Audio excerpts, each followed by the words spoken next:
আসসালামু আলাইকুম ছোট্ট বন্ধুরা, আজকে আমাদের 21 নম্বর ক্লাস কেমিক্যাল বন্ডের সন্নিবেশ সমযোজী বন্ধন, বিএসসিপিআর, যোজনী বন্ধন মতবাদ, সংকরণ মতবাদ, এগুলো দেখতে হবে। এটা বেসিক্যালি একটু উল্টাপাল্টা হয়ে গেছে, বিএসসিপিআর লাস্টে আসবে। এই তো, তাহলে সব ঠিক আছে। ওকে, সো নাইট্রিক অ্যাসিডের গঠন আলোচনা করতেছিলাম মনে হয় গতদিন, নাকি করছিলাম? মনে নাই, করছিলাম, বলছিলাম না একটু? নাইট্রিক অ্যাসিডের গঠন, এক জোড়া ইলেকট্রন একসাথে দিয়ে দেয়। এই সব ভুলে গেছে, আরে গতকালকেই না আলোচনা করলাম। হ্যালো, তারপর কিছু মনে নাই? শুনতে পাচ্ছিস? জি ভাইয়া, শুনতে পাচ্ছি।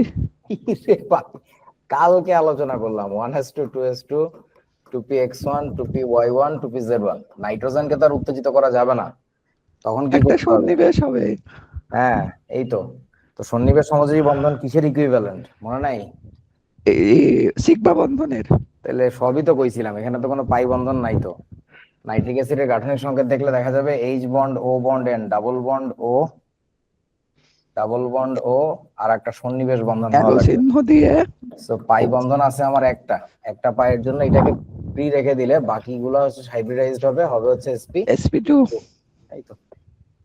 আচ্ছা আচ্ছা, সন্নিবেশ সমযোজী বন্ধনের ক্ষেত্রে এই যে কি বলছে, এইসব কথাবার্তা তোমাদের বলছি মুখে আমি।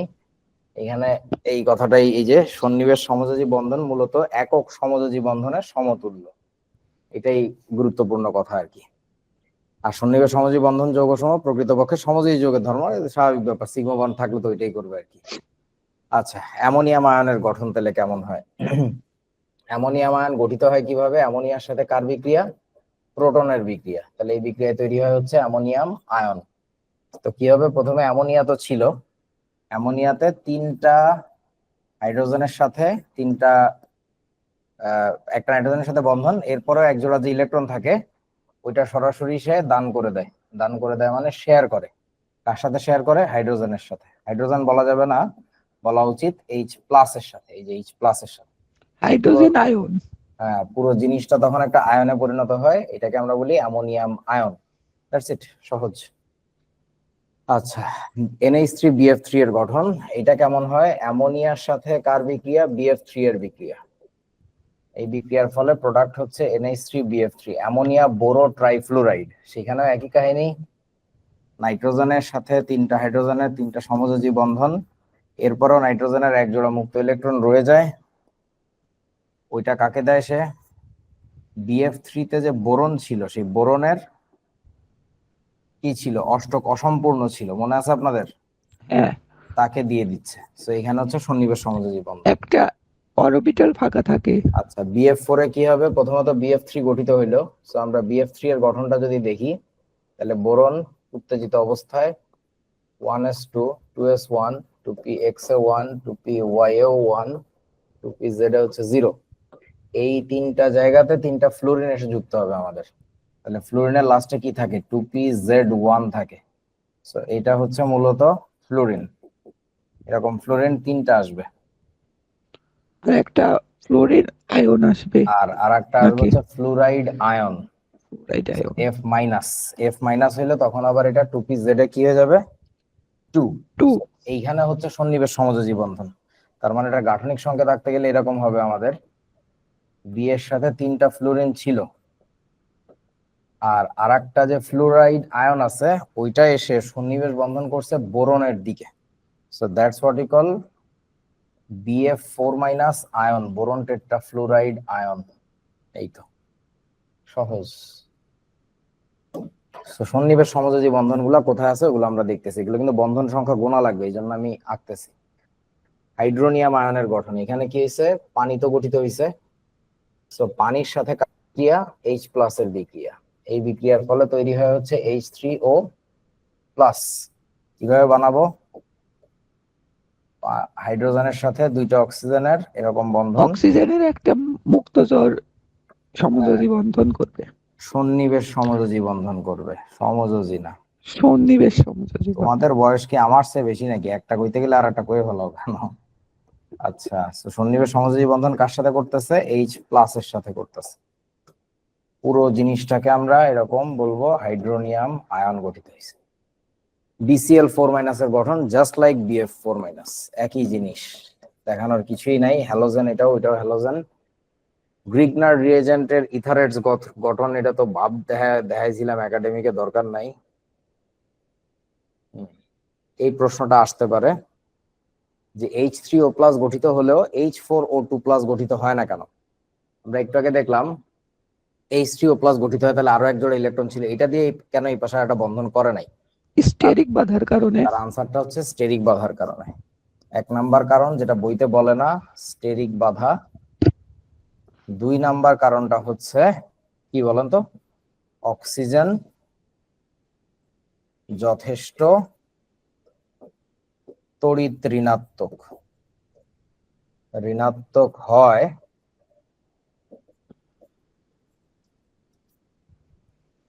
দ্বিতীয় জোড়া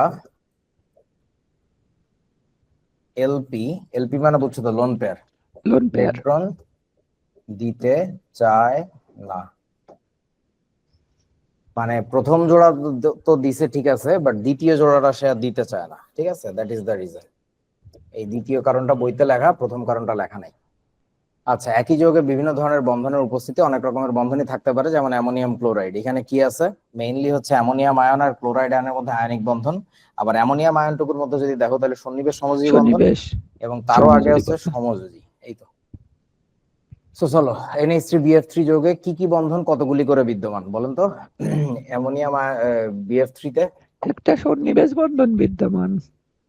আয়নিক কয়টা, সমযোজী কয়টা, আর হচ্ছে সন্নিবেশ কয়টা বলো? সমযোজী 6টা। এইখানে সন্নিবেশ সমযোজী হচ্ছে একটা। 6টা, সন্নিবেশ সমযোজী একটা, আর আয়নিক আয়নিক নাই। নাই। আচ্ছা, এটা আমাদের আরো কাজে লাগতে পারে, কপি করে রাখি। ওকে, এই যে কতগুলো যৌগের এক্সাম্পল দেওয়া আছে, প্রত্যেকটার বলা আছে কি কি বন্ধন আছে, 2 প্রকার, 4 প্রকার, অমুক তমুক। চলেন, একটা সন্নিবেশ সমযোজী বন্ধন কিসের সমতুল? একটা সিগমা বন্ধনের সিগমা সমতুল, বন্ধনের। এটা খেয়াল রাখতে হবে। আচ্ছা, অ্যামোনিয়াম আয়নের গঠন by using theory of hybridization. So ammonium আয়নের গঠন দেখতে গেলে নাইট্রোজেনেরটা আগে দেখা লাগবে, 1s2 2s2 2pxa1 2pya1 2pza1। এই তিনটা জায়গাতে আমাদের তিনটা হাইড্রোজেন এসে কানেক্ট হওয়ার আগে যেটা হয়, এই বস্তুটা হাইব্রিডাইজড হয়।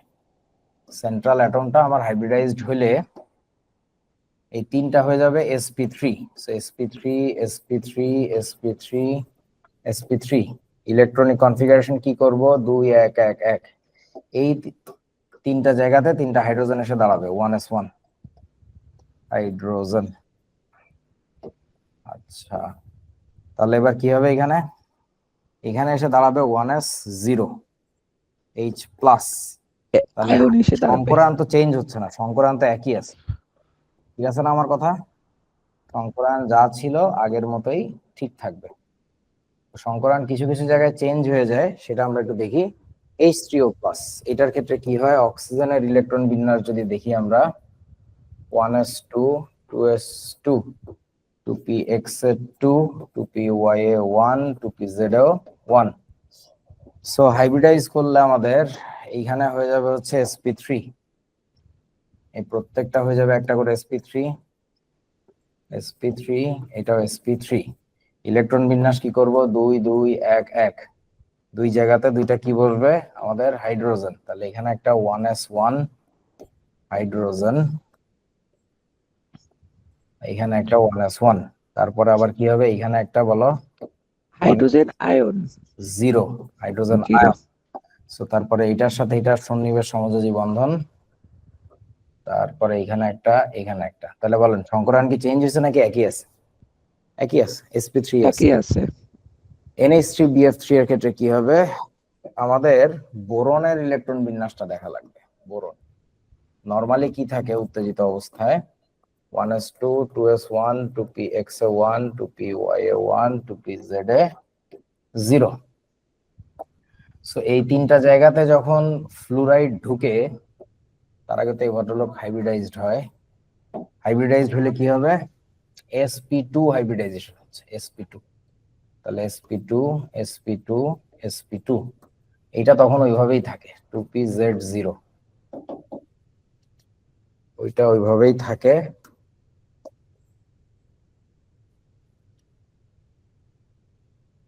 থাকার পরে যেটা হয়, এখানে তো একটা করে আছে ইলেকট্রন, এখন এখানে 3টা ফ্লুরিন তো ঢুকবে, আর একটা ফ্লুরাইড এসে যখন ঢুকে, সরি ফ্লুরাইড না, ওই নাইট্রোজেন থেকে যখন মুক্ত জোটটা এসে ঢুকে, তখন ঢুকে কোথায়? 2p-Z এ। তার মানে এই অরবিটালটাও সার্থক অরবিটালে পরিণত হচ্ছে। আমার কথা কি বুঝছিস? হ্যাঁ, বুঝছি।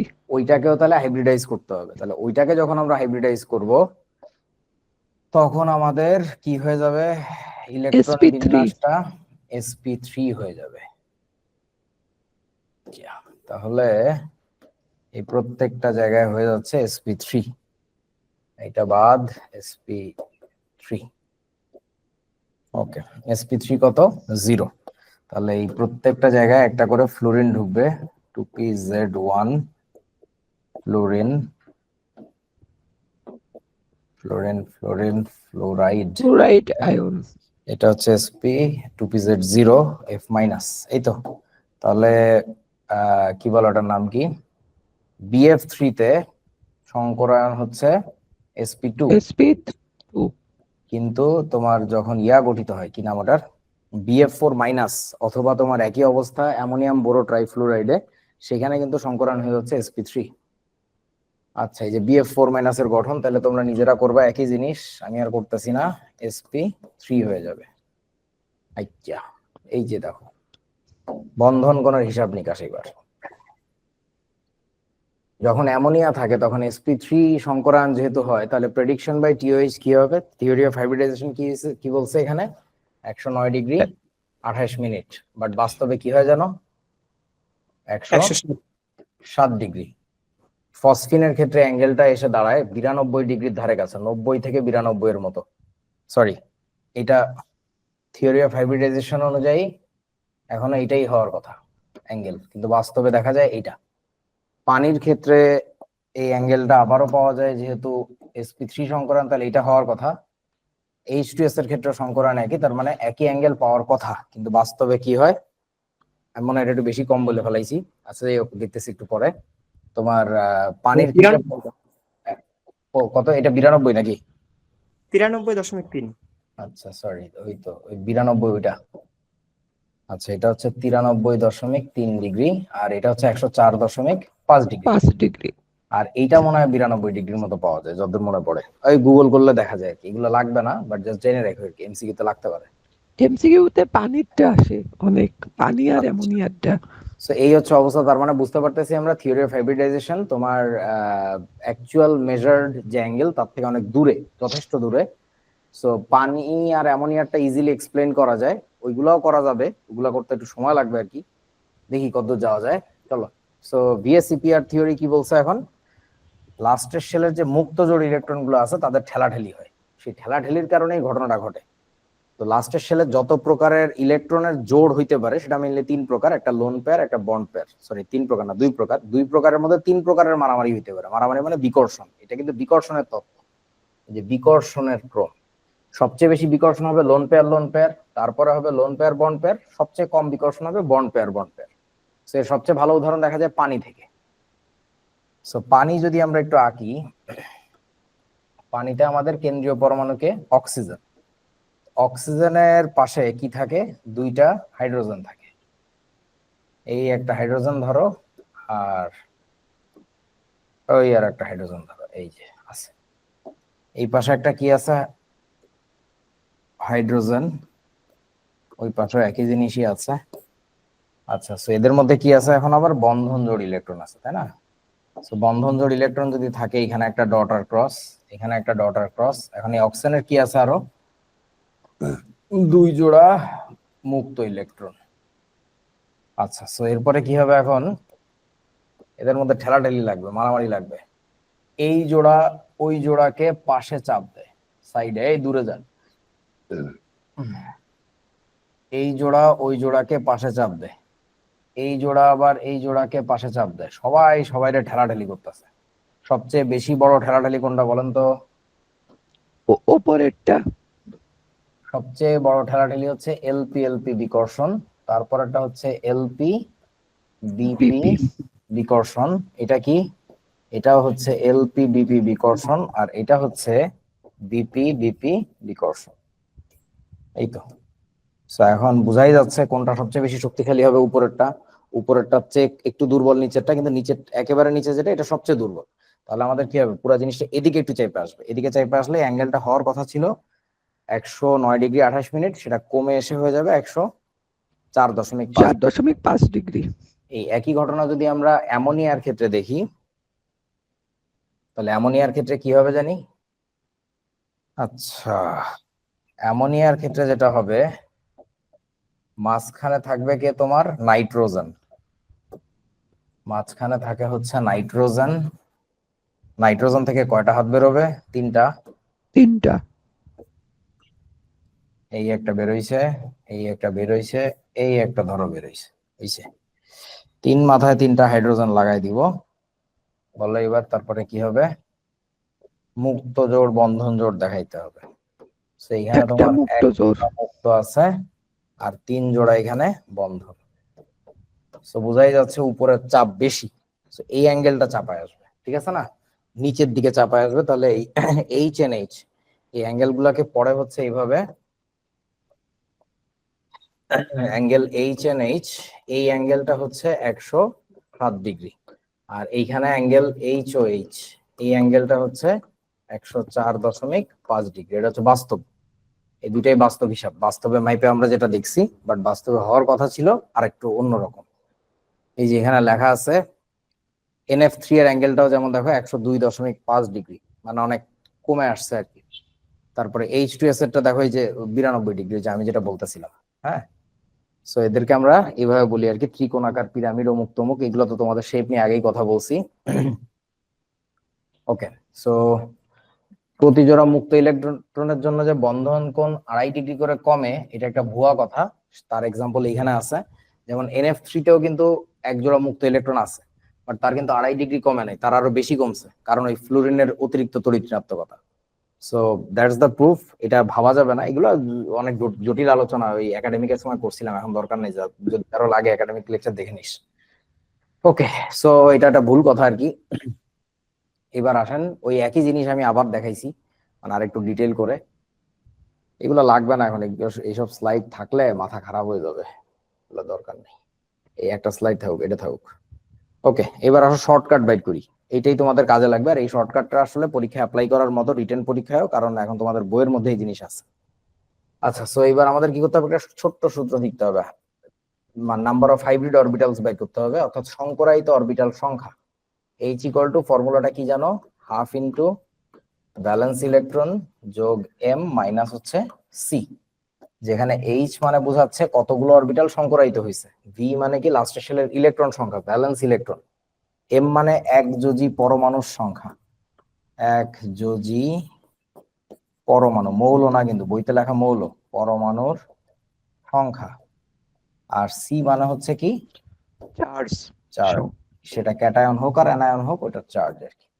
H এর মান কখনো যদি আমরা 2 পাই, তার মানে কি সংকরায়ন হয়েছে বলেন তো, দুইটা অরবিটাল সংকরায়িত হয়েছে, sp। যদি 3 হয় তাহলে sp2, sp2। 4 হলে sp3, sp3। অথবা আর এক ঘটনা ঘটতে পারে sp2d, এটা পাবা না তোমরা আর কি, মানে রেয়ার। আচ্ছা, তারপরে এটা কি হবে, sp3d, এটা হইলে হবে sp3d2, এটা হইলে হবে sp3d3, জাস্ট এই পাওয়ার গুলোর যোগফল, সহজ জিনিস। চলো এবার এই যে আমার হাতের লেখা বুঝবা না তাই লিখে দিছি, আর একটা এক্সট্রা সূত্র দেওয়া আছে, L equal to H minus M minus D, যদি কেউ ইলেকট্রন বিন্যাস না করেই মুক্ত জোড় ইলেকট্রন সংখ্যা বের করতে চাও, তাহলে L প্রকাশ করবে কত জোড়া মুক্ত ইলেকট্রন আছে, কত জোড়া আছে, এটা কিন্তু জোড়ার সংখ্যা প্রকাশ করবে। তাহলে পানির ক্ষেত্রে বের করলে এটা কিন্তু 2 আনসার আসবে, বিকজ 2 জোড়া থাকে। অ্যামোনিয়ার ক্ষেত্রে বের করলে 1 আসবে আর কি। ওকে, সো H হচ্ছে ওই যে H এর মানটা ওইখান থেকে বের করে নিয়ে, M তো আগের পরিচয় একযোজি পরমাণুর সংখ্যা, D মানে হচ্ছে দ্বিযোজি পরমাণুর সংখ্যা, ঠিক আছে?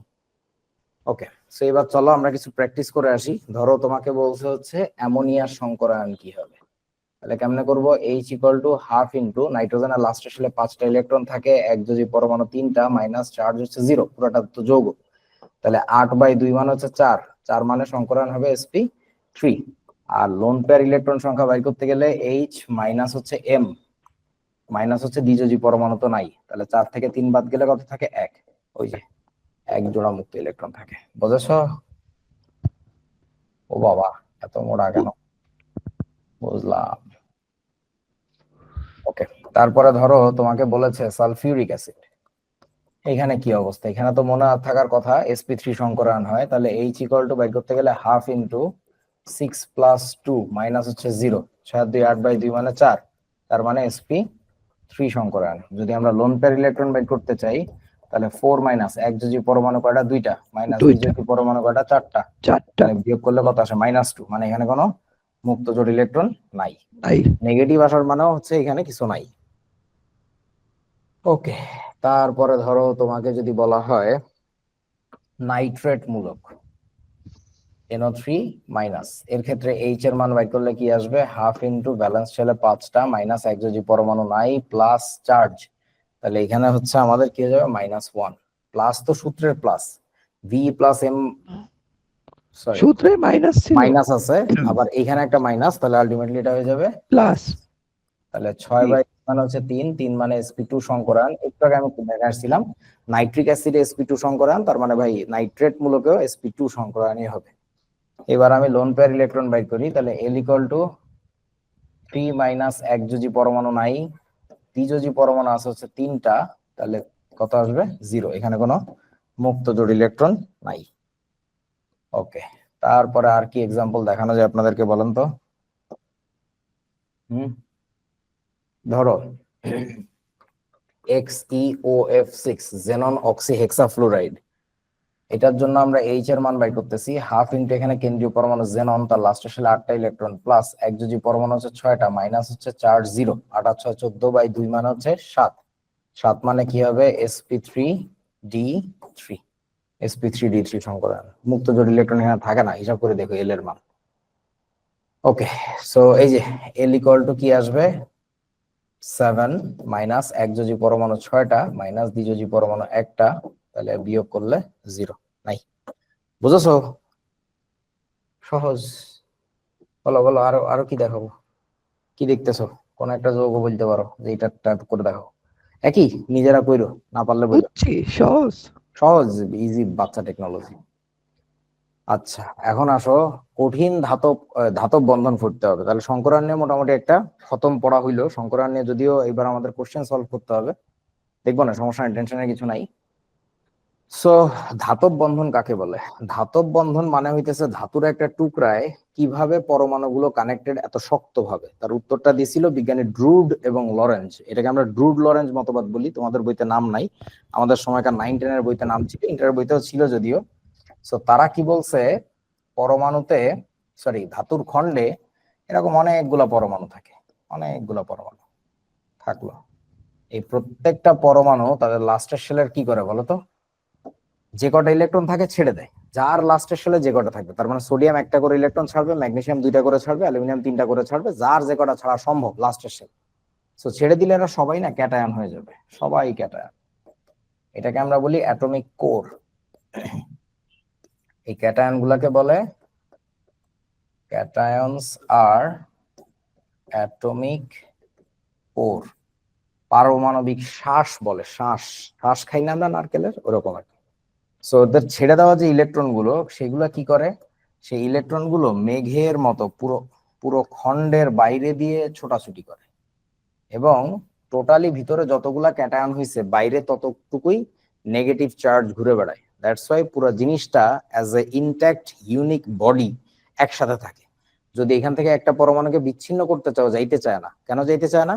কারণ ও যাওয়ার সময় ওর ইলেকট্রন রিসিভ করে নিয়ে যাইতে হবে। এখন ধাতুরা কি চায়? ইলেকট্রন ছাড়া ছাড়া থাকতে চায়। তো ছাড়া থাকা অবস্থা থেকে তো আবার সে রিসিভ করতে হচ্ছে, গেইন ব্যাক করতে হচ্ছে, এটাও করতে চায় না। দ্যাটস ওয়াই ধাতুগুলো এত শক্ত হয়। তোমরা বোঝো নাই আমার কথা। বুঝছি।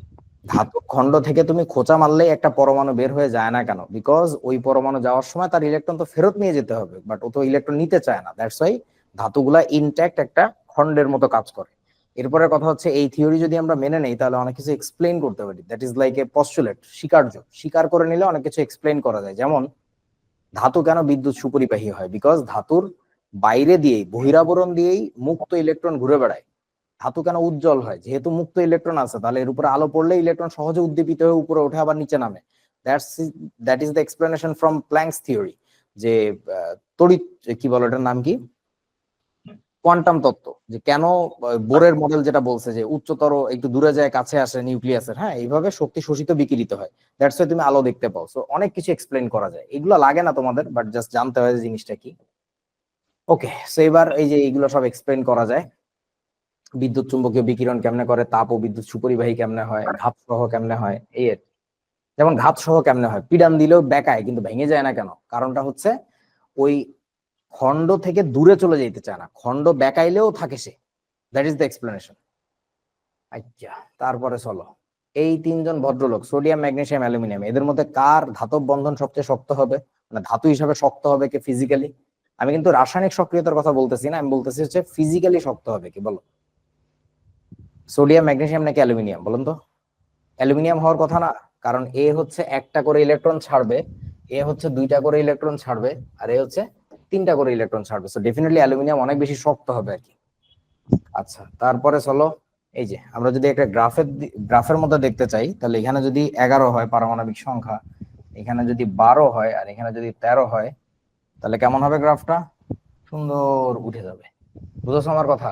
কারণ সোডিয়াম একটা করে ইলেকট্রন ছাড়তেছে, ম্যাগনেসিয়াম দুইটা করে, অ্যালুমিনিয়াম তিনটা করে ছাড়তেছে, সো ক্রমান্বয়ে বাড়ে। এবং এই কারণে দেখবা আমরা বাড়িঘর বানানোর সময়, দরজা জানলা বানানোর সময়, সাইকেলের রিম বানানোর সময় অ্যালুমিনিয়ামকে চুজ করি, ম্যাগনেসিয়াম বা সোডিয়ামকে না।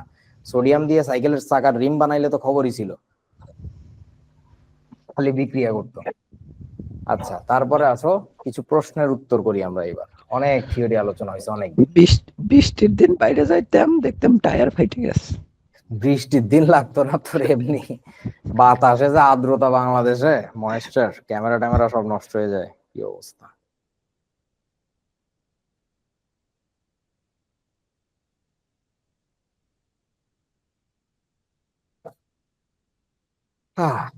কে নক করলো এটা আমাকে?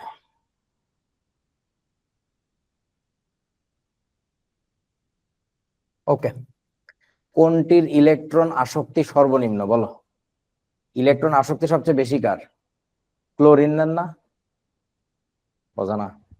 হ্যাঁ, হ্যাঁ, মানে আসক্তি সর্বনিম্ন মানে ধাতু ধাতু টাইপের চরিত্র বেশি কার, বলেন তো? দেখো, অক্সিজেন নাইট্রোজেন প্রথমেই বাদ, এই দুটা প্রচন্ড ইলেকট্রন আসক্তিওয়ালা মৌল বাদ। তাহলে চিন্তা করবা তুমি ফসফরাস নাইলে হচ্ছে সালফারকে নিয়ে। আচ্ছা, এখন ভাবো, ফসফরাস হচ্ছে 15 আর সালফার হচ্ছে কত, 16। তাহলে 16। ফসফরাসের ডানে অবস্থিত হচ্ছে সালফার, তাহলে ইলেকট্রন বেশি নিবে কে? সালফার না? হ্যাঁ হ্যাঁ, হ্যাঁ, এখন তাহলে বলেন, ইলেকট্রন আসক্তি বেশি কার হবে, ফসফরাসের নাকি সালফারের? সালফারের হওয়ার কথা। এখন তুমি ভাবতে পারো ইলেকট্রন বিন্যাস নিয়ে, ইলেকট্রন বিন্যাসের দিকে তাকালে একই জিনিসই দেখবা, এটা দেখবা কি 3p(x1), 3p(y1), 3p(z1), মানে নিতে চাবে না, ওই যে নাইট্রোজেনের মতো ইলেকট্রন বিন্যাস। কিন্তু সালফার কিন্তু সেই তুলনায় তার কোনো ঝামেলা নাই, আমার কথা মনে হয় বোঝা নাই। বুঝছি। তাহলে সবচেয়ে বেশি হবে কার? আমাদের সালফারের। ওকে, কোনটির ইলেকট্রন আসক্তি সর্বনিম্ন, বলো? ফ্লুরিন তো ঠিক আছে, বাদ চিন্তায়, ফ্লুরিন অক্সিজেন বাদ। তারপরে ক্যালসিয়াম, ধাতু, ক্যালসিয়াম। ধাতু, আচ্ছা, কোনটির ইলেকট্রন আসক্তি বেশি? ক্লোরিন। ঢাকা বোর্ড 2021। ইলেকট্রন আসক্তি যে সকল নিয়ামক দ্বারা প্রভাবিত হয়, পারমাণবিক ভর, পরমাণুর আকার, কার্যকর নিউক্লিয়ার আধান, কোনটা? পরমাণুর আকার তো ডেফিনেটলি, আকার, আর কার্যকর নিউক্লিয়ার আধান, নিউক্লিয়ার আধানও। যে ও আসলে পারমাণবিক কতখানি টানতে পারতেছে, পারমাণবিক ভরের উপরে ডিপেন্ড করে না। তাহলে depend ওটা হচ্ছে 2 আর 3, এই যে। তারপরে ইলেকট্রন আসক্তি নির্ভর করে পরমাণুর আকারের উপর তো করে, ইলেকট্রন বিন্যাসের উপরে তাও করে, অর্ধপূর্ণ বা পূর্ণ অরবিটালের উপর তাও হ্যাঁ, করে, তাও এটা করে। তো একই, ঠিক আছে। তিনটাই। সর্বাধিক, সাদিয়া কি হঠাৎ পড়াশোনা শুরু করছে মনে হয়, ওর বিয়ের কথাবার্তা চলতেছিল, সেটা ভেঙে গেছে, এখন হয়েছে কি পড়তে বইছে, কইছে যে আব্বাই না বিয়া দিমু না। এই তো দিলে বাবা, দে দৌড়। বই কোথায়? বই তো বেচে দিছি কটকটির দোকানে। সর্বাধিক তড়িৎ ঋণাত্মক মৌলের সর্বশেষ শক্তি স্তরের ইলেকট্রন বিন্যাস কোনটি? সর্বাধিক তড়িৎ ঋণাত্মক কে, বলেন তো? ফ্লোরিন না? ক্লোরিন। তাহলে ফ্লোরিনের লাস্ট ছিল ইলেকট্রন বিন্যাস জানতে চাইছে, 2p5। PS2 3p5। আরে ছাগল, ক্লোরিন না, ইলেকট্রন আসক্তি ভিত্তিতে। তড়িৎ বিপদে ঋণাত্মকতা। পড়ছে। নিচের কোনটি সবচেয়ে কম তড়িৎ ধনাত্মক? কত পেঁচাইছে দেখছো? কম তড়িৎ ধনাত্মক। কম তড়িৎ ধনাত্মক মানে কি? সর্বোচ্চ তড়িৎ ঋণাত্মক। তড়িৎ ঋণাত্মক। বলো কে হবে? সবচেয়ে বেশি তড়িৎ ঋণাত্মক। ও আচ্ছা, সবচেয়ে কম তড়িৎ ধনাত্মক মানে সোজা কথা ভাই, এরা তো ধাতু, আমি খেয়াল করি না অপশন গুলা। যেহেতু বলছে কম তড়িৎ ধনাত্মক, তার মানে ধাতু হিসাবে সক্রিয়তা কম। কিছু বুঝিস নাই? বুঝছি। ধাতু হিসাবে সক্রিয়তা কম। বলো সক্রিয়তা সিরিজ মনে নাই? হ্যাঁ, তাহলে কে না কে ম্যাকগাইভার, এই যে ম্যাকগাইভার, বুঝিয়াছো? বুঝছি। আচ্ছা, তারপরে বলেছে কোন মৌলটির তড়িৎ ঋণাত্মকতা বেশি? তড়িৎ ঋণাত্মকতা FON। ক্লোরিন। এই বলদ কোথাকার, তড়িৎ ঋণাত্মকতার ইলেকট্রন শক্তি সবসময় পেঁচায় ফেলাইতেছে, FON। ছাগলটা কোথাকার, আউলায় ফেলায় সব। আচ্ছা, কিছু খাইছস নাকি? উল্টা পাল্টা কথা, মানে এই ইয়াং মাইন্ড কেন এরকম ফ্লিকারিং হবে এটা তো বুঝি না।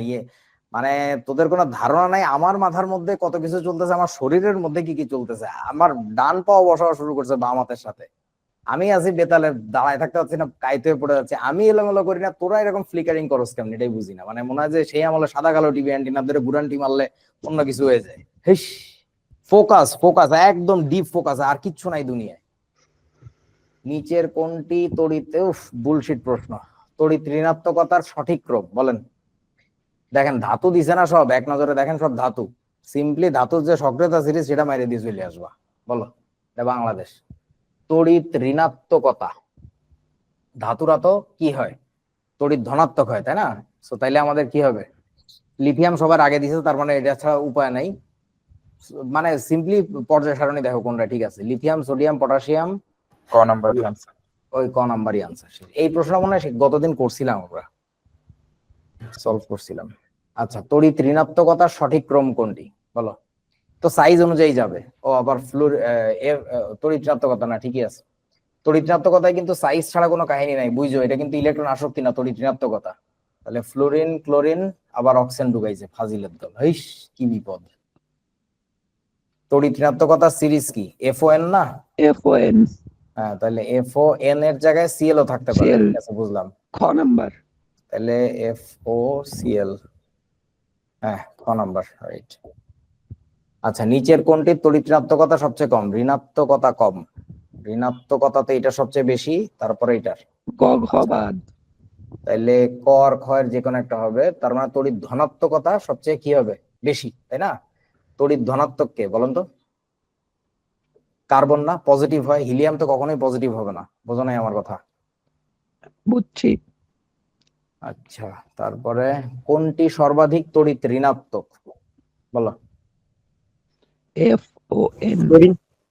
F খ। একই ঘ। পোলারিটি বনাম বনাম পোলারায়ন। আমি কিন্তু পোলারায়ন। তোমাদের যতগুলো প্রশ্ন পাইছি সব তুলে নিয়ে চলে আসছি। এই রিলেটেড যা যা প্রশ্ন ইতোমধ্যে আসিয়াছে ইতিহাসে, ঠিক আছে, আমি আর রেডারে যা ধরা পড়ছে সবই নিয়ে আসছি। সো আশা করা যায় পারবা। এরপরে প্র্যাকটিস,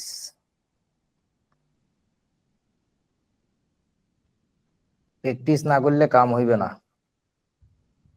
ওকে, সো পোলারিটি বনাম পোলারায়ন ঘটনাটা কি? দুইটা জিনিস কিন্তু আলাদা, একই না। তোমার কাছে যদি একটা সমযোজী যৌগ থাকে, সমযোজী যৌগ, সমযোজী যৌগ থাকলে এটা কোথায় নিয়ে যাবে? সে টেনে হিচড়ে আয়নিকের দিকে। আয়নিকের দিকে। তাহলে আমরা এখানে লিখবো আংশিক আয়নিক চরিত্র যুক্ত যৌগ। এটা যদি করে, এই ঘটনাটাকে আমরা কি বলি জানো? পুনরায়ন। এই ঘটনাটাকে আমরা বলি পোলারিটি। ধন্যবাদ। তোমরা কয়েকজন বয়োবৃদ্ধ মানুষকে নিয়ে বসে আমি খুব বিপদে আছি, খুব বিপদে আছি। একটা কথিছে আর একটা কয়ে বললাম, সবসময় উল্টা উল্টা। তোদের MCQ পরীক্ষার সময় সবসময় যেটা মনে হবে যেটা কারেক্ট আনসার, সবসময় উল্টাটা দিবি, দেখবি যে 100তে 100 হয়েছিস। আচ্ছা, এবার থাকবে আমাদের কি যৌগ বলেন? আয়নিক যৌগ। আয়নিক যৌগ থাকবে, এটা কিসে পরিণত হবে? আংশিক সমযোজী এবার চরিত্র। আর রিস্ক নিতেছে না যে ভাই কি দেখি যে বলবো কি ভুল হয়ে যাবে পরে আবার। Hello, hello. শুনতে পাচ্ছিস? হ্যাঁ, শুনতে পারতেছি। মাঝখানে কি যেন এটা হইলো। আচ্ছা, এবার আর রিস্ক নিতেছে না যে কি একটা বলবো পরে সাদিয়ার মতো আমারও আটকে যাবে। ওকে, এই ঘটনাটাকে আমরা কি বলি? পোলারায়ন। এই ঘটনাটাকে আমরা বলি পোলারায়ন। ওকে, সো দুইটা জিনিস অপোজিট। এইটা পোলারিটি ছোটবেলা থেকে দেখে আসতেছো, পোলারিটি নামটাও ছোটবেলা থেকে শুনে আসতেছো, একটু মনোযোগ দিয়ে খেয়াল করো যে পোলারিটি ছোটবেলায় শুনছিলাম, পোলারিটি পোলার যৌগ অপোলার যৌগ, আর পোলারায়নটা নতুন শোনা জিনিস, এটা হচ্ছে এক্সেপশনাল। তো এইখানে ঘটনাটা কি হবে, আমি পোলারিটি নিয়ে যদি কথা বলি, এই যে একটা বেশি তড়িৎ-ঋণাত্মক মৌল থাকবে, অক্সিজেন ধরো, আর সাথে যেগুলা যুক্ত এগুলো বলদ, এগুলার কাছ থেকে ইলেকট্রন টান দিয়ে নিজের কাছে নিয়ে যাবে, তখন এই পার্টটা হবে নেগেটিভ আর বাকি দুইটা পার্ট হয়ে যাবে পজিটিভ। এটার আরো সহজ উদাহরণ হচ্ছে কি আমাদের HCl। হাইড্রোজেন হচ্ছে ক্লোরিন যথেষ্ট তড়িৎ-ঋণাত্মক হওয়ায় বন্ড পেয়ার ইলেকট্রন করে কি ক্লোরিনের দিকে একটু টেনে নিয়ে যায়, তখন ক্লোরিনটা হয়ে যায় ডেল্টা মাইনাস আর এটা হয়ে যায় কি ডেল্টা প্লাস। সো তখন আমরা এটাকে বলি হচ্ছে কি বলেন তো, এটাকে বলি পোলার যৌগ। এটাকে বলি পোলার যৌগ, আর এর মধ্যে যে ঘটনাটা ঘটছে এটাকে আমরা বলি পোলারিটি। তোমরা কি বোঝাচ্ছ আমার কথা? বুঝছি। এই তো সহজ। এখন পোলার আয়ন কাকে বলে? পোলার আয়নের ব্যাপারটা হচ্ছে সমযোজী যৌগের ক্ষেত্রে ঘটে। তাহলে আমরা কি করব, একটা প্রথমে সমযোজী যৌগ দেখলাম। তো সমযোজী যৌগ মানে কি, একটা ক্যাটায়ন থাকবে একটা অ্যানায়ন থাকবে। এখন যদি এমন ঘটনা ঘটে যে ক্যাটায়নটার সাইজ ছোট আর অ্যানায়নটার সাইজ বড়, যদি এরকম ঘটে তাইলে এটা ঘটে। তখন হয় কি, ক্যাটায়নের যে প্রচন্ড ইলেকট্রনের প্রতি আকুতি, ক্যাটায়ন মানে তো বেটা মানুষ, তার তো ছোটখাটো হওয়ার কথা ছিল না, that was suppose to big, big. ও যখন ছোট হয় তখন আসলে অ্যানায়নের কাছ থেকে ইলেকট্রন টানে, যখন টানে তখন চেহারাটা এরকম। এই অর্থাৎ অ্যানায়নের সুষম ইলেকট্রন মেঘটা একটু ব্যাকায় নিজের কাছে নিয়ে আসে, এই যে নিয়ে চলে আসলো। এবার কি হচ্ছে, এদের দুইটার মাঝখানে এই যে যে ইলেকট্রন ক্লাউডটা অবস্থান করতেছে, that's what you call electron sharing. এই যে এইটুকু হচ্ছে ইলেকট্রন শেয়ারিং। এই ইলেকট্রনটুকু শেয়ারিং এর কারণে কি হয় বলেন তো, সমযোজী টাইপের চরিত্র চলে আসে। বুঝেছো আমার কথা? এই বুঝছি। ক্যাটায়ন ঠিক থাকে, অ্যানায়নটাকে চিপসে নিয়ে আসে এদিকে, এটাকে আমরা বলি পোলার আয়ন। এক্সেপশনাল জিনিস, একটু বুঝে দেখো। নতুন নাম কোনটা, পোলারিটি নাকি পোলার আয়ন? নতুন নাম পোলার আয়ন। পোলারিটি ছোটবেলা থেকে শুনতেছি, পোলারিটিটা সহজ ছিল একটু আগে, পোলার আয়নটা একটু কমপ্লেক্স, ছবি টবিও কমপ্লেক্স, মানে আমি এইভাবে মনে রাখতাম আর কি, যে কোনটা আগে কোনটা সহজ। ওকে, সো তাহলে পোলারায়ন যত বাড়বে ওই যৌগের সমযোজী চরিত্র তত বাড়বে, আর পোলারায়ন ঘটাবে ক্যাটায়ন, পোলারায়ন ঘটবে কার উপরে? অ্যানায়নের উপরে। অ্যানায়নে। আচ্ছা, এই যে ক্যাটায়নের হয় পোলারায়ন করার ক্ষমতা, ক্যাপাসিটি টু পোলারাইজ, আর অ্যানায়নের হবে পোলারাইত হওয়ার ক্ষমতা, যে ক্যাটায়ন টান দিল আর ওর যে চলে গেল ইলেকট্রনটা, টু বি পোলারাইজড বা পোলারাইজিবিলিটি যেটাকে বলে। সো ফাজানের নীতি কি বলছে, পোলারায়ন যত বেশি হবে সমযোজী চরিত্র তত বাড়বে। সো এই তিনটা পয়েন্টের উপরে মেইনলি ডিপেন্ড করে, এটা বই থেকে নেওয়া। আসল কথা হচ্ছে এই যে এখানে আছে, এই যে ক্যাটায়নের আকার যত ছোট হবে পোলারায়ন বাড়বে। একটু আগে দেখলাম ক্যাটায়ন ছোট হইলেই অ্যানায়নের কাছ থেকে ইলেকট্রন টেনে নিয়ে আসে, আবার অ্যানায়নের আকার যত বড় হবে তত নিজের ইলেকট্রনের প্রতি নিয়ন্ত্রণ হারাবে। সো ক্যাটায়নের টান খাইলে সহজে ইলেকট্রনটা চলে যাবে ওদিকে। ক্যাটায়নের চার্জ ডেনসিটি যত বেশি হবে, চার্জ ঘনত্ব কাকে বলে? এটাকে আমরা বলি আয়নিক পটেনশিয়াল। চার্জ ঘনত্বকে বলে আয়নিক পটেনশিয়াল, ফাই দিয়ে প্রকাশ করে। ফাই ইকুয়াল টু কি, উপরে থাকে হচ্ছে চার্জ বা চার্জের পরিমাণ, আর নিচে থাকে কি, ব্যাসার্ধ, রেডিয়াস। সো এটার উপরে ডিপেন্ড করে চার্জের ঘনত্ব যত বেশি, তার মানে আমরা বলতে পারি না অল্প আকারের মধ্যে ছোট জায়গার মধ্যে অনেক বেশি চার্জ জমা হয়ে আছে। এটা কার? এটা কিন্তু ক্যাটায়নের, এটা কিন্তু অ্যানায়নের না। এই যে ভালো করে লেখা আছে ক্যাটায়নের, তোমাদের বইতে লেখা ক্যাটায়ন বা অ্যানায়নের চার্জ ঘনত্ব বেশি হলে। ছাগলের দল বই লেখে কিছু বোঝে না, যুক্তিতে আসলে সব হারবে। যাই, হ্যাঁ সরি ভুল বলছিলাম। আচ্ছা, ক্যাটায়নের ফাঁকা ডি অরবিটাল অস্তিত্ব থাকলে, এটা তোমাদের বইতে লেখা আছে ক্যাটায়ন বা অ্যানায়নের ফাঁকা ডি অরবিটাল অস্তিত্ব থাকলে, নো নট লাইক দ্যাট। ক্যাটায়নের যদি ফাঁকা ডি অরবিটাল থাকে তাহলে তার একটা প্রবণতা থাকে ফাঁকা ডি অরবিটাল পূরণ করার, তখন সে অ্যানায়নের কাছ থেকে বেশি ইলেকট্রন টানে, আর অ্যানায়নের কাছ থেকে বেশি ইলেকট্রন টানার মানেই পোলার আয়ন বাড়বে। লজিকটা হচ্ছে এটা। আচ্ছা, লাস্টেটা বলছে অ্যানায়নের ডি অরবিটালের অস্তিত্ব থাকলে। এটা ইনফ্যাক্ট ওই বি নাম্বার পয়েন্টটাই, কারণ অ্যানায়নের ডি অরবিটাল থাকার মানেই হচ্ছে অ্যানায়নের সাইজটা বড়। বড়। বড় সাইজের অ্যানায়ন মানে তো ভাই পোলার আয়ন বেশি। এই তো এই 5টা পয়েন্ট মেইনলি। ওকে, সো পোলার আয়ন বেশি হলে কি হবে? সমযোজী চরিত্র বাড়বে। এটাই তোমরা অনেকে বোঝো না। সমযোজী চরিত্র বাড়ার মানেই আরো অনেকগুলো পয়েন্ট চলে আসবে। গলনাঙ্ক, স্ফুটনাঙ্ক কমে যাবে, পানিতে দ্রাব্যতা কমে যাবে, পোলার দ্রাবকে দ্রাব্যতা কমে যাবে, এই টাইপের যত ইস্যু আছে, তড়িৎ বিশ্লেষ্য ক্ষমতা কমে যাবে। হ্যাঁ, মানে সবগুলা লিখলাম না আর কি, বুঝো?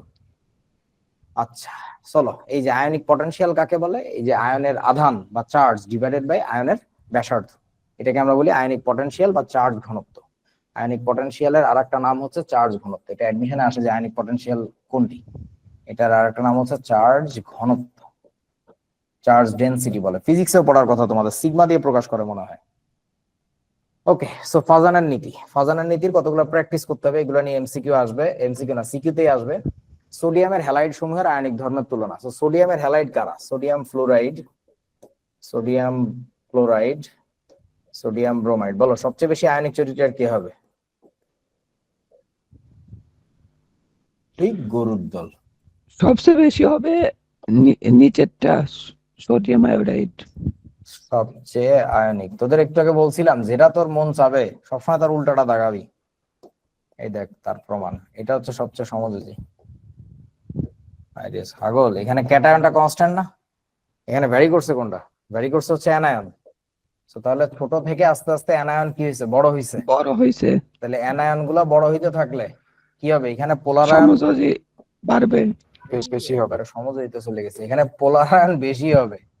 পোলার আয়ন বেশি, পোলার আয়ন বেশি, সমযোজী চরিত্র বেশি। একবারে সমযোজী চরিত্র চলে গেছে। আর তুই এক্সপ্লেইন করবি না যে জিনিসটা কি? এই বুঝিস নাই ক্যাটায়ন এখানে কনস্ট্যান্ট তো? আরে কি বিপদ রে বাবা! হ্যাঁ বুঝছি।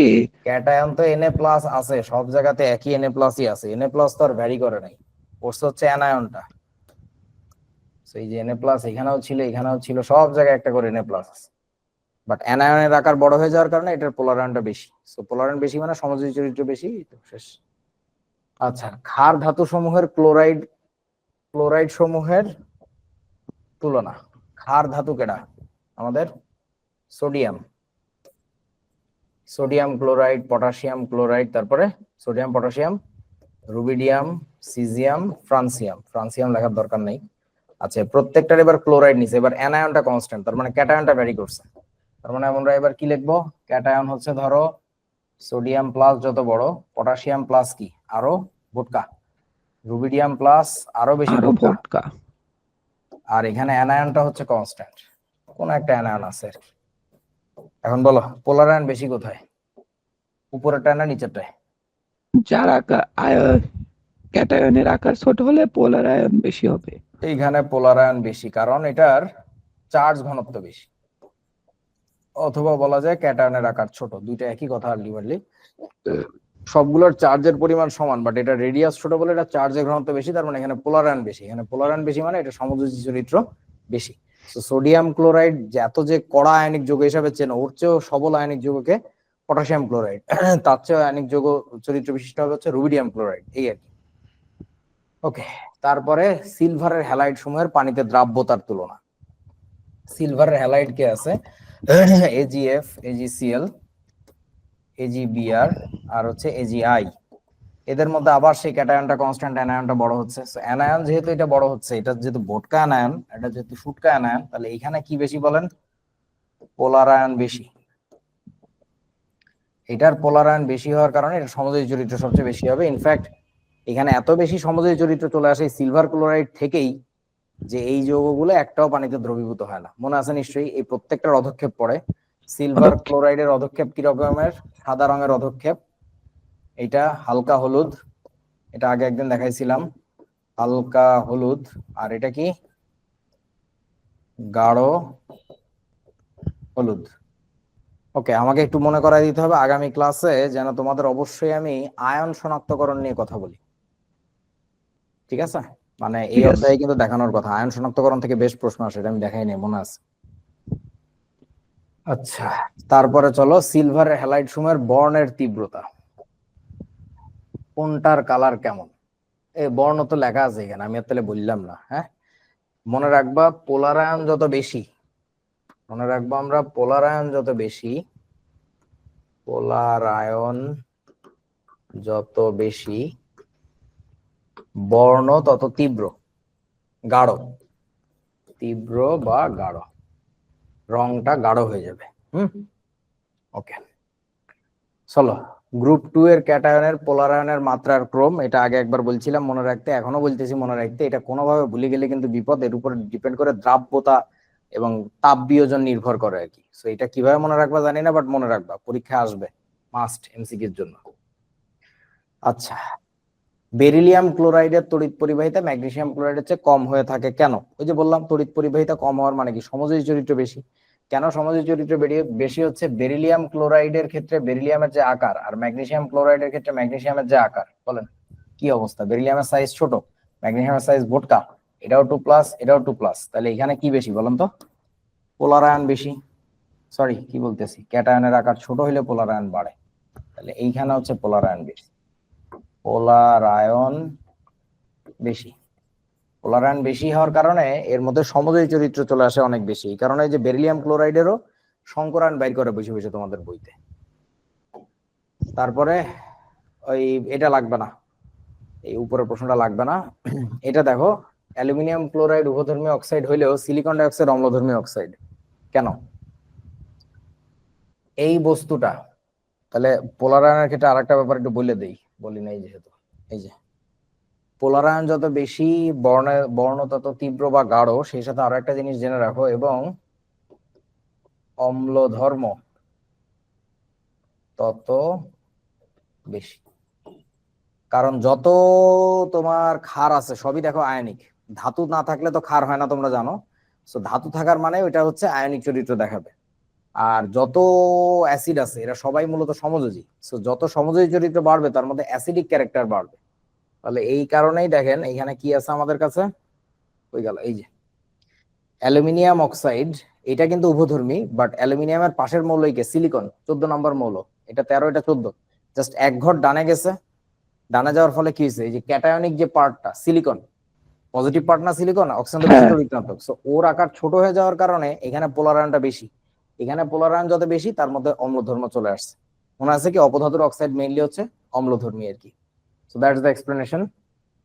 আচ্ছা, ওই লাগবে না, এটা একটু বেশি কঠিন প্রশ্ন, আসতে দেখি নাই কখন অ্যাডমিশনের জিনিস ঢুকাই দিছি। ওকে, হাইড্রোজেন বন্ধন নিয়ে কথা বলবো। সেটা কি, কোন একটা যৌগে যদি হাইড্রোজেনের সাথে যথেষ্ট তড়িৎ-ঋণাত্মক মৌলরা থাকে, যথেষ্ট তড়িৎ-ঋণাত্মক মানে 3টা মৌল স্পেসিফিক্যালি, ফ্লুরিন, অক্সিজেন আর নাইট্রোজেন, এই 3জনের যে কোনো একজন যদি ডিরেক্ট কানেক্টেড থাকে, ওইখানে আমরা বলবো হাইড্রোজেন বন্ধন আছে।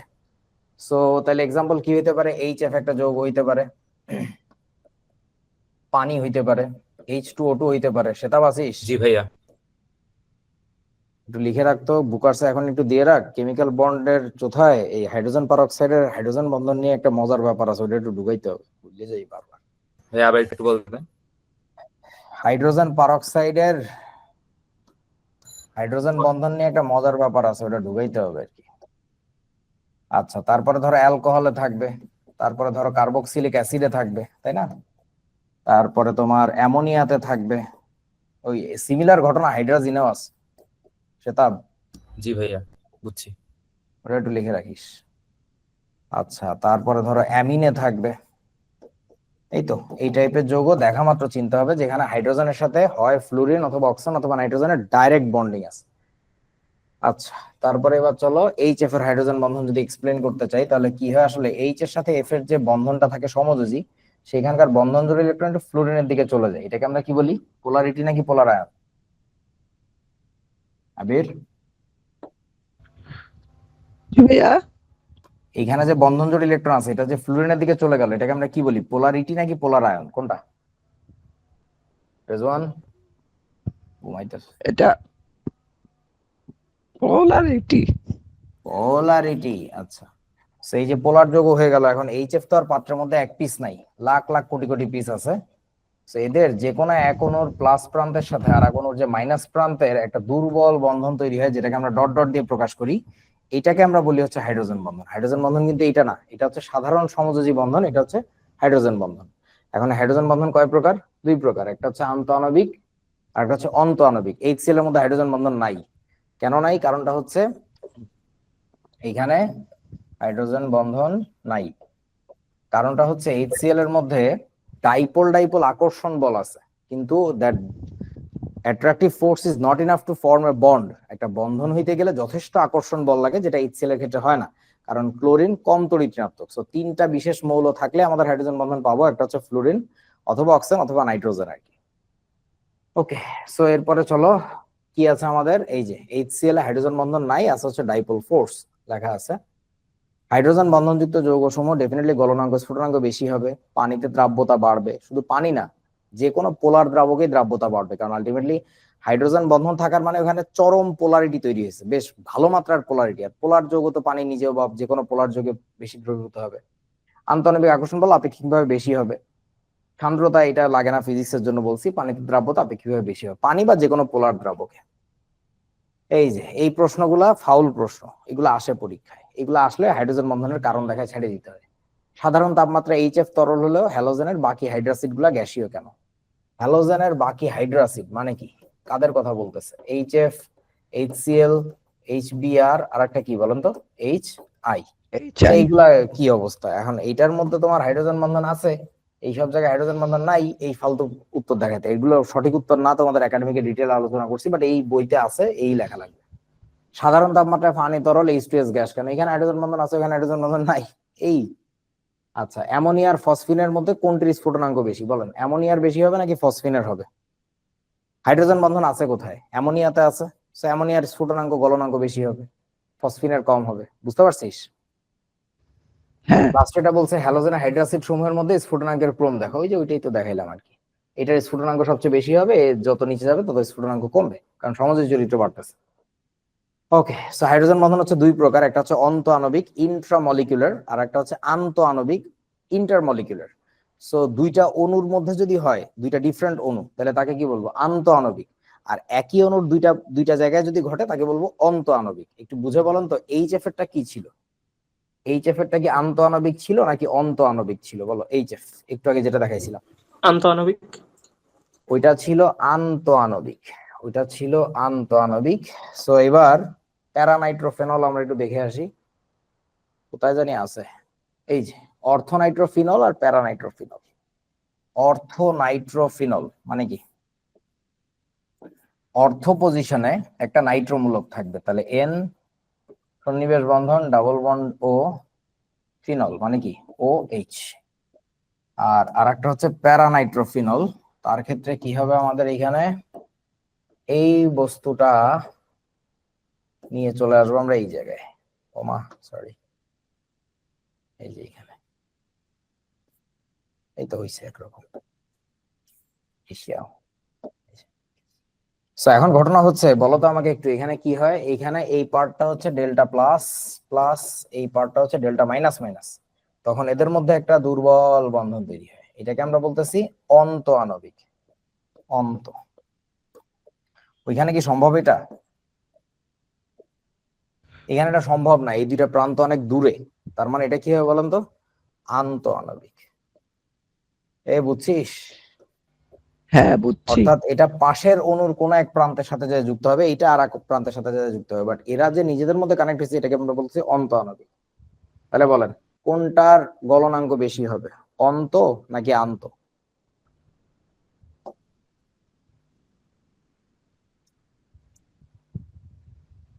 বলো।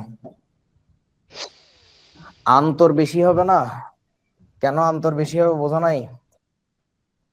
কারণ এর একটা অণু আর একটা অণুকে ধরে রাখে, তো আর ওর তো দুইটা অণু ধরে রাখার কোনো কাহিনী নাই, তাপ দিলে প্রত্যেকটা অণু ইন্ডিভিজুয়ালি আলাদা আলাদা ছুটে যাচ্ছে, বুঝিস নাই? বুঝছি। এখানে হচ্ছে গলনাঙ্ক বেশি, আর এখানে হচ্ছে গলনাঙ্ক কম।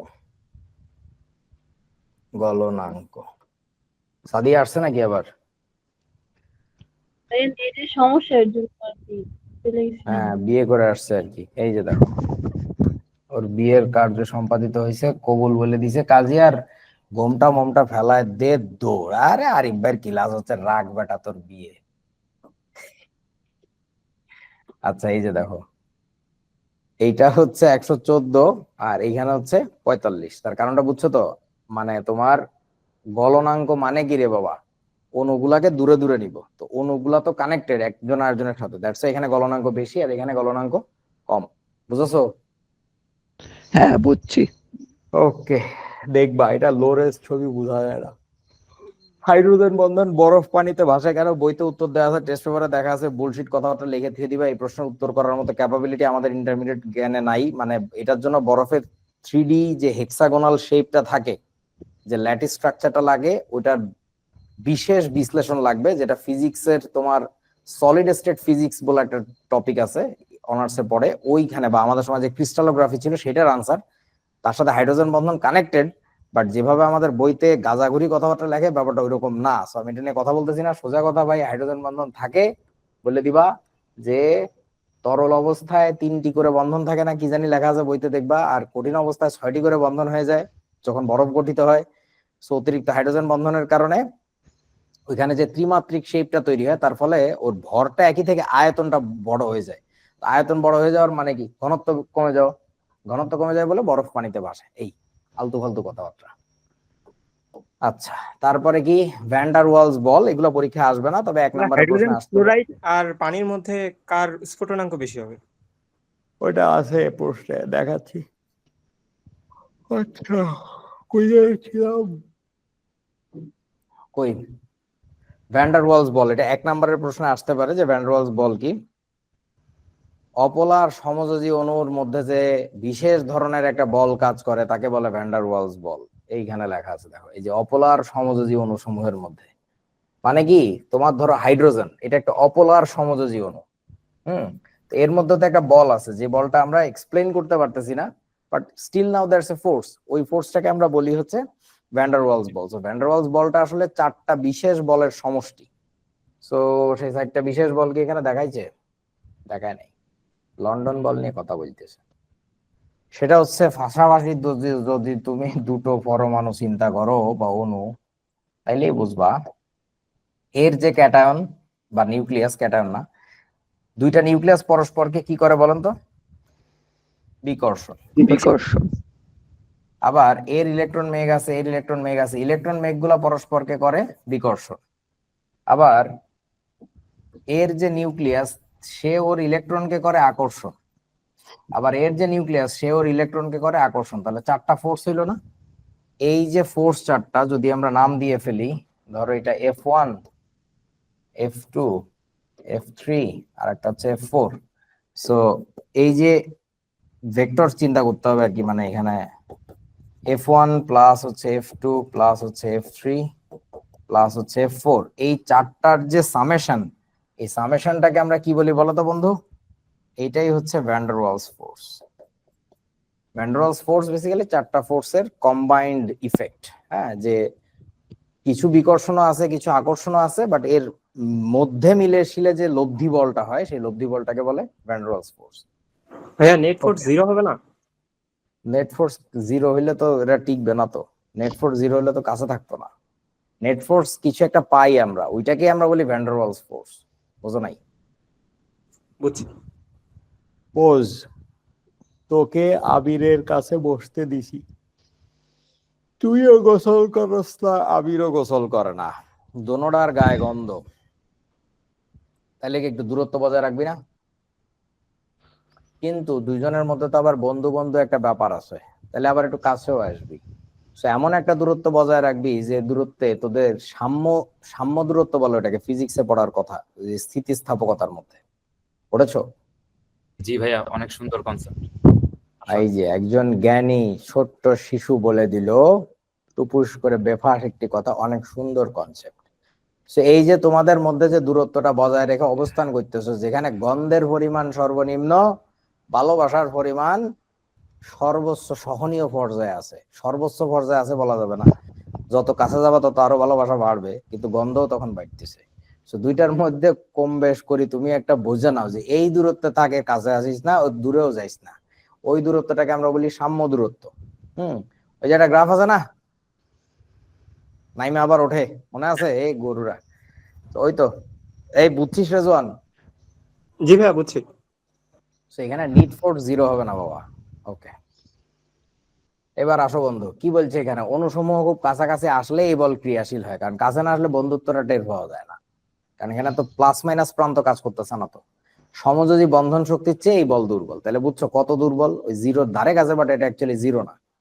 এই বলের কোনো দিক নির্দেশক ধর্ম নাই। কেন দিক নির্দেশক ধর্ম নাই? এখানে ভেক্টর সামেশনটা খুবই সুন্দর, এটা দেখানো যায় যে আলটিমেটলি কোনো ডিরেকশন থাকে না, that is just attractive force towards then মানে সেন্টার্স। হ্যাঁ, আচ্ছা, তারপরে হচ্ছে স্থায়ী ডাইপোল ও আবিষ্ট ডাইপোল আকর্ষণ, এটা একটা প্রকার। আর একটা হচ্ছে বিস্তারণ বল বা লন্ডন বল।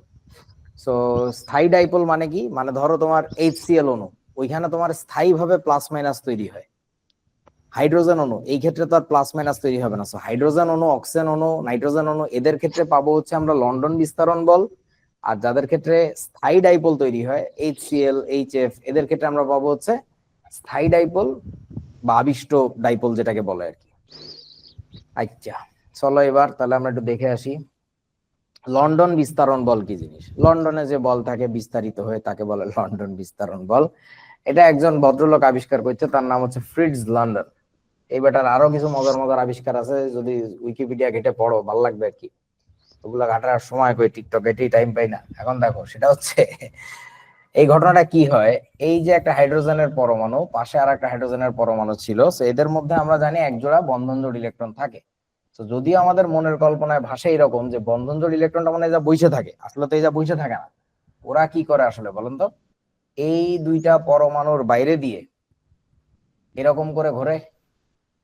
এই যে ইলেকট্রনটা ঘুরতেছে, এই ইলেকট্রনের ক্লাউড কোন একটা মোমেন্টে যদি এমন হয় যে কোনোভাবে এই পাশে চলে আসছে, একটু ঘনত্ব বেশি, এইখানে একটু ঘনত্ব বেশি, তাহলে এদিকে একটু ঘনত্ব কম, এই মুহূর্তের পাশের যে অণুটা থাকে, এই অণুর পাশে তো আরো অণু আছে, লক্ষ কোটি অণু আছে, বিলিয়ন বিলিয়ন অণু আছে।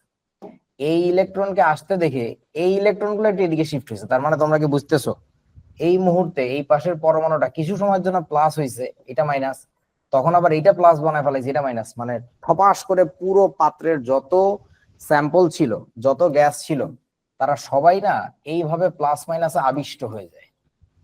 এবং এই আবেশটা কিছু সময়ের জন্য থাকে, একটু পর আবার ঘুরতে ঘুরতে নর্মাল হয়ে যায়। তো এই যে কিছু সময়ের জন্য যে প্লাস মাইনাস হয়েছিল, একটু পর আবার নর্মাল হয়ে গেছে, in between this to time তোমার কি হয়, এদের মধ্যে আকর্ষণ বল খুব বেড়ে যায়। এই যে এক্সট্রা যে ফোর্সটা জেনারেট করছে, এটাকে আমরা বলি লন্ডন বিস্তারণ বল। বিস্তারণ মানে ছড়ায় পড়া। একজনের মধ্যে কোনোভাবে যদি পোলারিটি সৃষ্টি হয়, কোনার অণুটা ওইটা পাশেরটায় ছড়াইছে, ও আবার তার পাশেরটা ছড়াইছে, এ আবার ওদিক দিয়ে ছড়াইছে, মানে পুরো জিনিসটা আবেশিত হয়ে যায়। আমার কথা বোঝো নাই? বুঝছি। এই ঘটনাটাকে আমরা বলি লন্ডন বিস্তারণ বল। মানে ধরো ব্যাপারটা এরকম, একটি চুম্বক, দণ্ড চুম্বক, সো অনেকগুলা দণ্ড চুম্বক ছিল র্যান্ডমলি হ্যাফাজার্ড সাজানো। ওইখানে যদি একটা শক্তিশালী দণ্ড চুম্বক কোনোভাবে আসে, তাহলে বাকি চুম্বক দেখবা খ্যাটখ্যাট খ্যাটখ্যাট করে না, ওর অ্যালাইনমেন্ট অনুযায়ী, ওর নর্থ সাউথ অনুযায়ী কি অ্যালাইন হয়ে যায় না তার সাথে? অ্যালাইন মানে বাংলায় কি বলে বুঝছস তো? ঘুরে যায় না? হ্যাঁ বুঝছি। সো ওই চুম্বকটাকে তুমি অপসারণ করো, দেখবা যে আবার নরমাল হয়ে গেছে, যার যার জায়গায় চলে গেছে। So that's what you call তো এমন হয়। হ্যাঁ, তো এইটাকে আমরা বলি হচ্ছে লন্ডন ডিসপারশন ফোর্স। অণুর ক্ষেত্রে যখন ঘটে এবং অপোলার সমযোজী অণুর ক্ষেত্রে যখন ঘটে, হাইড্রোজেন, অক্সিজেন, নাইট্রোজেন, এদের ক্ষেত্রে এরকম মাঝে মধ্যে দেখা যাবে। তো এই যে কি বলছে, ও আরেকটা কথা বলা হয় নাই, ভ্যান্ডারওয়ালস বল কিন্তু বাড়ে কি করলে জানো? আকার বাড়লে। এটা তো এখানে কোথাও লেখা নাই। হ্যাঁ হ্যাঁ, সবচেয়ে গুরুত্বপূর্ণ কথা এটা, এটা নিয়ে এমসিকিউ টেমসিকিউ আসবে তো। সো এই কথাটা জেনে নিব আমরা যে ইলেকট্রন সংখ্যা যত বাড়ে বা পরমাণুর আকার যত বাড়ে, পরমাণুর আকার বাড়ার মানেই ভাই ইলেকট্রন সংখ্যা বাড়া, যত বাড়ে সেখানে VWF তত বাড়ে, ভ্যান্ডারওয়ালস ফোর্স তত বাড়বে। এটা মাথায় রাখতে হবে। ওকে, সো লন্ডন বল 1 নম্বরের প্রশ্ন আসতে পারে, নাও আসতে পারে। এই যে হ্যালোজেন সদস্যদের গ্যাসীয়, তরল ও কৌটো ভৌত কঠিন অবস্থা বিস্তারণ বল দ্বারা প্রভাবিত। বিস্তারণ বল এই যে দেখছো, এই সবগুলা কিন্তু এই যে হ্যালোজেনের গ্যাসীয়, হ্যালোজেন মানে কি? সিএল বন্ড সিএল, অপোলার সমযোজী অণু। আচ্ছা, প্রভাবে ন্যানো স্কেলের সূক্ষ্ম গুড়া, এইগুলা লাগবে না। এই তো এটাই আমাদের 21 নাম্বার ক্লাস। 22 নাম্বার ক্লাসে মেইনলি আমরা দেখবো হচ্ছে জটিল আয়নের সংকরায়ন এবং এই অধ্যায়ের বাকি সব এমসিকিউ। ওকে, এবং সেই ক্লাসটি হবে তোমাদের ইনশাআল্লাহ আগামী করলো, যদি কোনো কারণে না হয় তাহলে আগামী পরশু। তবে ঈদের বন্ধ একটু ক্লাস করে ফেলো, পারবা কি? এইবার তোমাদের কোনো ঈদ থাকা যাবে না, এইবার কোনো ঈদ নাই। হ্যাঁ, ঈদ নাই, আগেই কোনো কয়ে ঈদ দিছি। নাই। ঈদের রাস্তাতে ঘুরলেই ধরে জব করে দিই। কোরবানির ঈদে ঈদ কোরবান দিতে হবে। হ্যাঁ, ওকে, টাটা তাহলে, আল্লাহ হাফেজ। ভাইয়া ওকে, একটু ইনবক্সে আসেন ভাইয়া, একটু আর্জেন্ট আছে। হ্যাঁ হ্যাঁ, ওকে, ঠিক আছে।